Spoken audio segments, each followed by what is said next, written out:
Hi, it's Ross Jeffries, and welcome once again to Getting Up to Speed with Speed Seduction, your multi-modular course for newbies, people who are curious, and even old-time students who just want to review. This is Module 2 on the tools of speed seduction. The first module was on the concepts and the ideas and the cognitions of speed seduction. I would remind you that you should feel perfectly free to share this module anywhere you like. You can post it on your blog. You can put it on your Facebook, stumble upon, I don't care. But let's remember to keep the contact intact. Don't add the content intact. Don't add anything. Don't subtract anything. Keep all the links intact. I'm excited to tell you at the end of this presentation, I'm going to be sharing a completely free resource so you can get a lot more language patterns word for word. You can read them. I'm going to give you some download links where you can download the actual pattern archives and see them. So let's get started. I think you're going to really enjoy this. Today I want to talk to you about language patterns. This is what makes speed seduction famous, these language constructs that capture and lead women's imagination and emotion. So let's define it. What is a pattern? People have heard of the blowjob pattern, the incredible connection pattern. You may have heard of these, the Discovery Channel pattern. There's all sorts of, over the years, memorized language patterns that both myself and my students have come up with. So what do we mean by language patterns?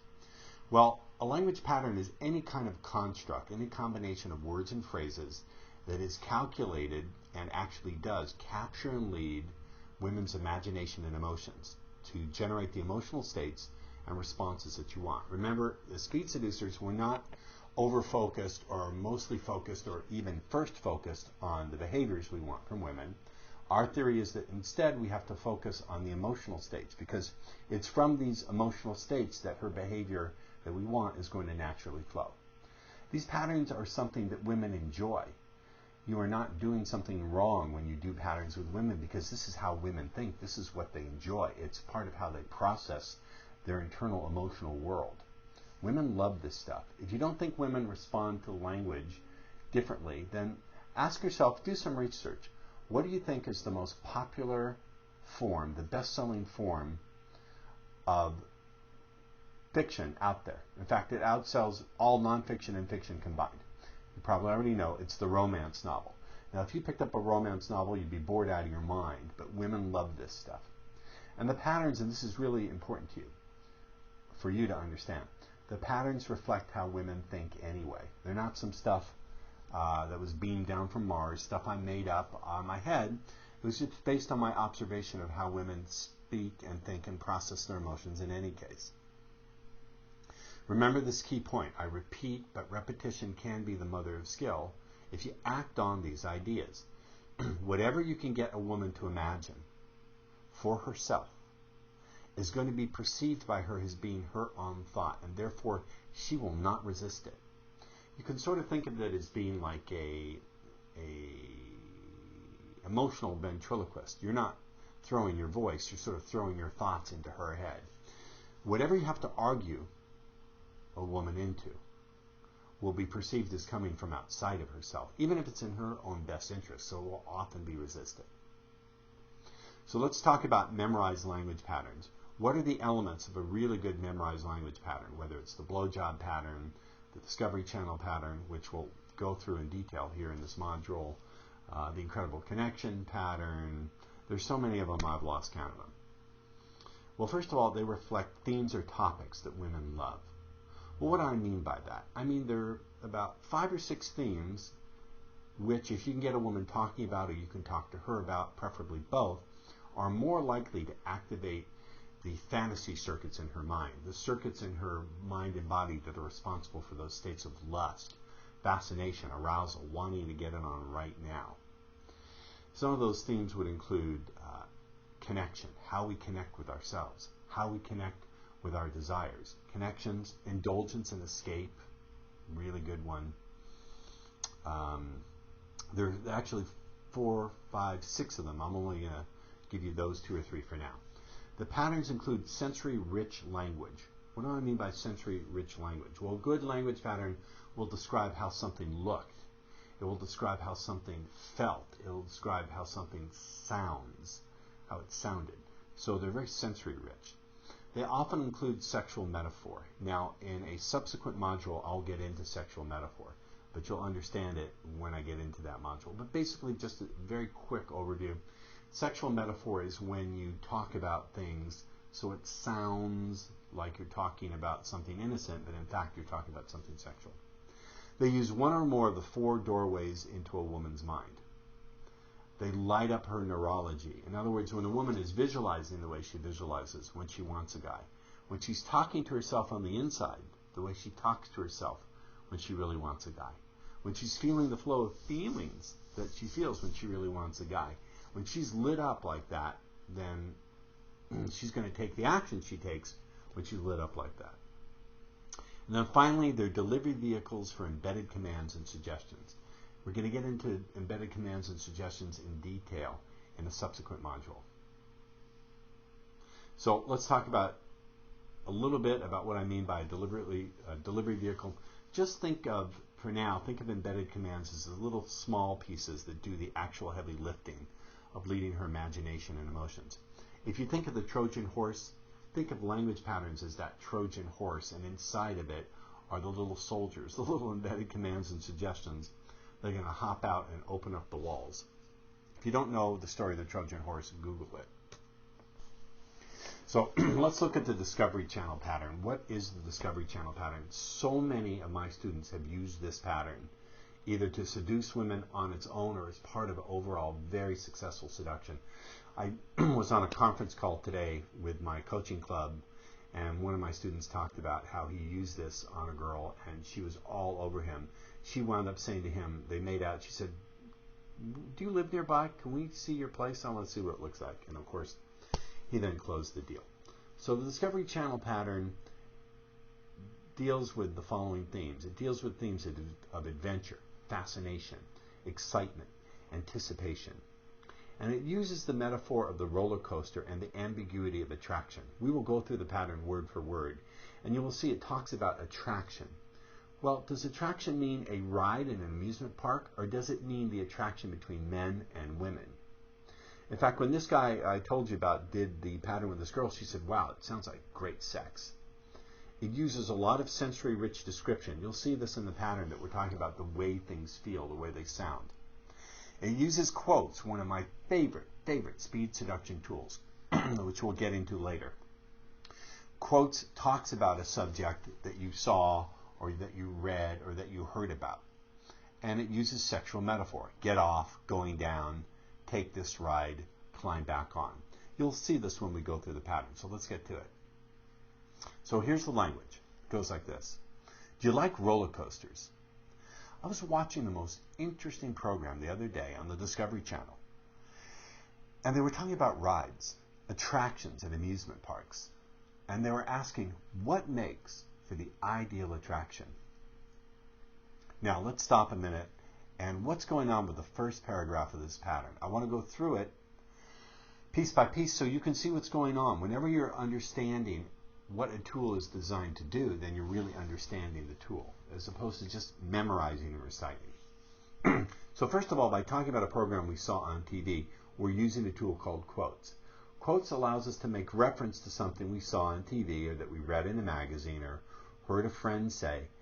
And that makes it safer because it's not like we're saying it directly to the woman. We're just quoting something that we saw or read or heard about.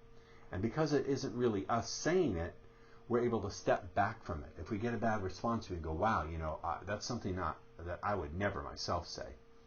Quotes allows us to test the other person's readiness, to test her responsiveness to the subject. If we see that she's confused or that she's having a negative response, again, we step back from it. We say, well, I would never say anything like that, or I think that's silly or stupid. And quotes can be used as a sexual accelerator. I've done this before. My students have done it. At the right time, you say, I was at the bar the other night, and this guy looked at this girl, and he said, "Can you imagine me eating your pussy all night long, just the way you like it?" Did he really expect her to think about that, Debbie, and really want it now? Now, I know it sounds improbable, but I'm telling you, you can deliver that message. By putting it in quotes, it's not like you're saying to her directly, "I want to eat your pussy, Debbie." Now, also in this first paragraph, we're using an ambiguity. As I said, does attraction mean the attraction between a man and a woman? Or does it mean a ride at an amusement park? We're also using a self point. A self point is a subtle gesture that associates you with whatever you're talking about. A self point is subtle. It's not like you're not calling in an airstrike. You're just subtly doing this. That's how I do a self point. Here's a gold key tip. Using 2 or more tools at the same time is very powerful. So you'll see that we're using many things in combination. We're using ambiguity. We're using quotes. We're using sensory-rich language. We're using sexual metaphor. We're using all of these things working together in just a few sentences. So let's go on with some more of this language. He said there are 3 elements to a fantastic attraction. First, there's that feeling of anticipation.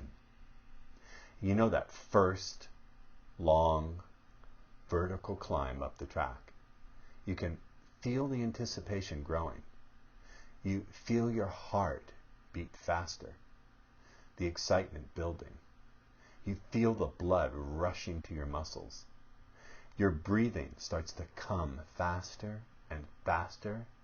You feel it building, and then you feel that rush of excitement going down. So what are we using here? We're using the doorway of body feelings. There are 4 doorways into a woman's mind and emotions. So let's make a little sidetrack here. First, there's strong body feelings, feelings of emotional connection. So body feelings could be a rush of warmth in her chest, a tingling in her vagina. Feelings of emotional connection are similar, but they're more like, well, I just feel so connected. If you ask a woman who's really in love, what did it feel like when you first met your boyfriend? She'll say, I just felt this click. And they'll tend to point towards their heart center. So it's doing that. It's also getting her to visualize. She's visualizing going up the track, right? It's getting her to talk to herself. And it's eliciting, there's getting her to visualize. There's getting her to talk to herself, which is one of the doorways. You know, the things she says to herself to get herself turned on. And then there's eliciting her values. We'll get to that later. But you can see that with the Discovery Channel pattern, we're getting her to visualize, and we're mostly getting strong body feelings. So we're using those 2 doorways, but mostly the doorway of strong body feelings. And we're doing this too. We're using embedded commands. You see the embedded commands. Feel the anticipation growing. Feel your heart beating faster. Feel that rush going down. And of course, the sexual metaphor, going down. Does that mean going down as in oral sex, or going down the track? And then coming faster and faster. Does that mean coming, C-U-M-M-I-N-G, or coming? Your breath is arriving faster and faster. So here's more of the dialogue. He said the next element is safety. You have to feel so safe with this ride, because you know nothing bad is going to really happen. So you can feel even more safe, to feel those exciting feelings growing. Finally, he said this ride has to be fascinating. There has to be so many different twists and turns.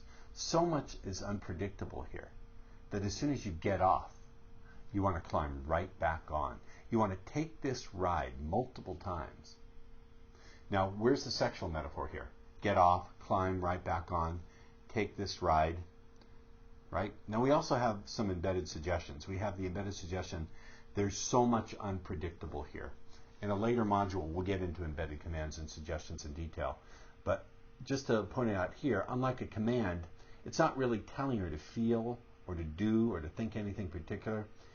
Rather, it's suggesting a quality to the experience or a meaning to the experience.